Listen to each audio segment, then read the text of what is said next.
it was only one time in my career that this affected me like that. And I don't know why to this day. When it hit me, he says, okay, you didn't get it. I remember the steering wheel just going out of my hand.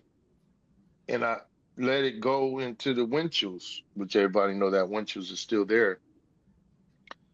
And I let it coast and I turned the engine off. And I remember almost going unconscious.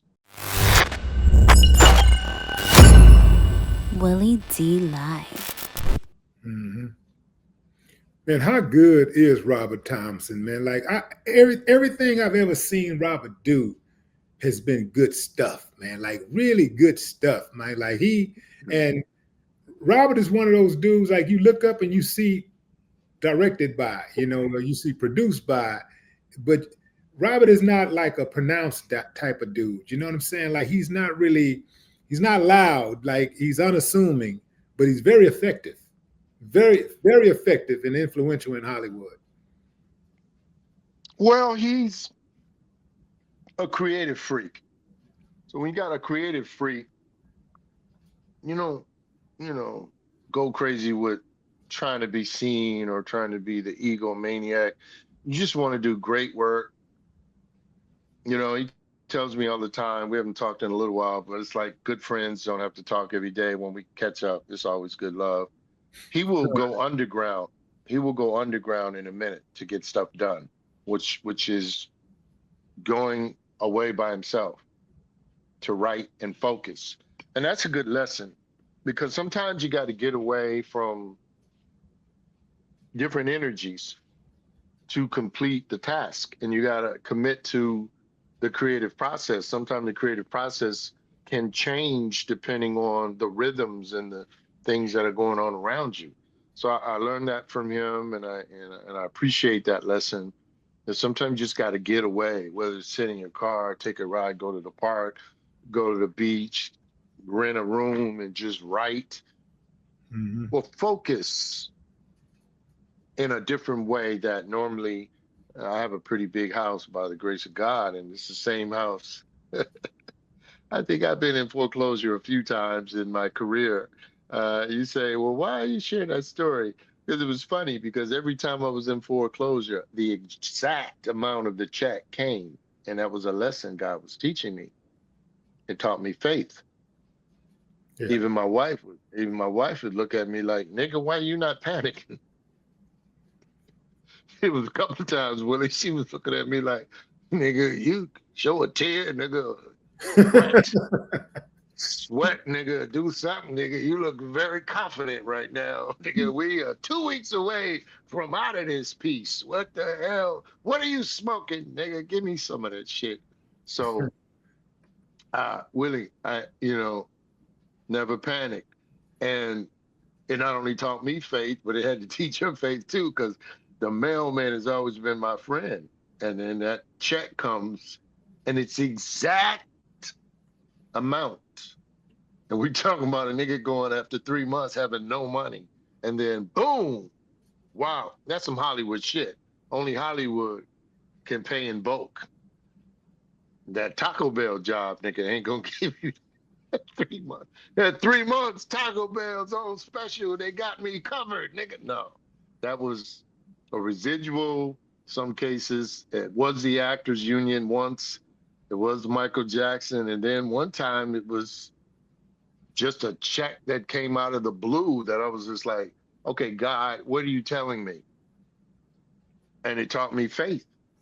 And by the grace of God, I haven't been in foreclosure. Again, have your viewers send $1 to prevent Roy Fegan from ever going into foreclosure again. Support the arts. Send a check. Because I do have these niggas' names on this hand here. I don't want to call these niggas because they not listening. Hello? Say, man, what has a role ever gotten away from you that you rejected? That you said, like, damn, man, I wish I hadn't have done that. I wish I had actually accepted that role. I'm talking Uh, about. I'm not just talking about a role that you just said. Well, I wish I had. I'm talking about a role like that role, like that could have actually changed the trajectory of your career. Have you ever missed one of those? oh, yes. Yes, I didn't do it on purpose. I'm sick of you asking good questions, and fuck you for asking great questions. I want to make very clear some of the shit you're pulling out of me was not in the script. This is some bullshit, Willie D.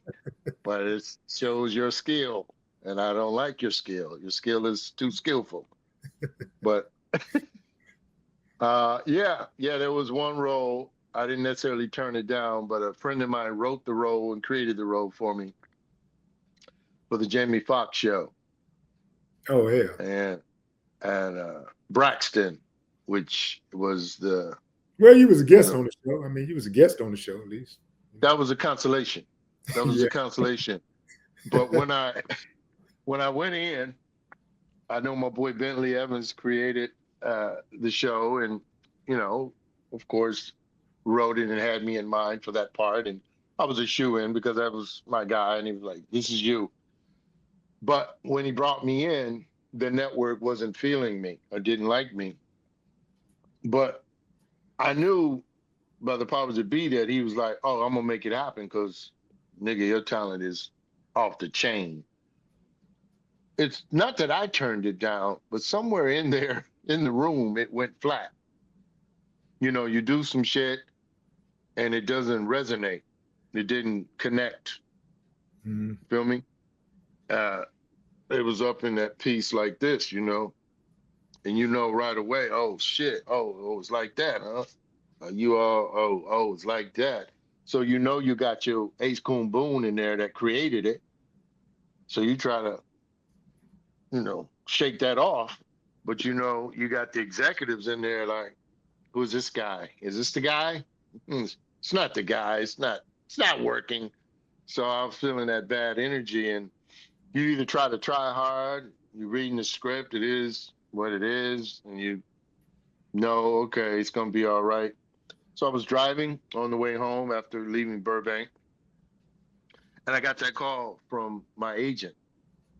And I was driving in my little green Forerunner, Willie. I'm right there, Rossmore, Vine, and Melrose, bro. When it was only one time in my career that this affected me like that, and I don't know why to this day. When it hit me, he says, "Okay, you didn't get it." I remember the steering wheel just going out of my hand, and I let it go into the windshields, which everybody know that windshields are still there, and I let it coast, and I turned the engine off, and I remember almost going unconscious and feeling really shitty and dizzy. And I let that bitch coast right into the wall. It didn't hit the wall, but I was just fucked up with just like bad feeling. It hit the engine, and I just sat there and was like, shit, damn. But I was not enough oxygen in the brain, so I was not unconscious, but I wasn't there. So I had to pick myself up, dusted off, and drove down Crenshaw. And it was like another one bites the dust.